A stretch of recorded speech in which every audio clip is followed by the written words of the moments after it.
ल अब यो लुगा लगाएर छिटो तयार हो। मलाई किन तयार पार्नु पर्ने हो? म तपाईहरुको को हुँ र? भण्टा कहाँ हुनुहुन्छ? भण्टाले तँलाई बेचेर गएको छ। अब धेरै नबोल, छिटो तयार हो। भण्टा, तिमीले मलाई किन यस्तो गर्यौ?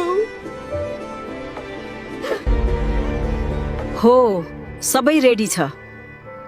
आज राति 2 बजेपछि सुनोल पुग्छौं हामी। मुन्ना, त्यो केटी तयार भयो? हो मौसी। अब सुनोल लैजाउँ। जा लिएर। हो मौसी। खै भण्टा कहाँ गयो?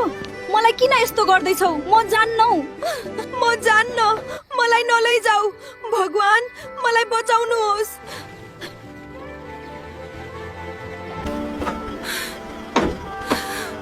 सुनवल सिमानाकामा आखिर के देखियो जसले सबैलाई चकित बनायो? सत्य थाहा पाउन पार्ट 5 को लागि हाम्रो पेजलाई फलो गर्नुहोस्।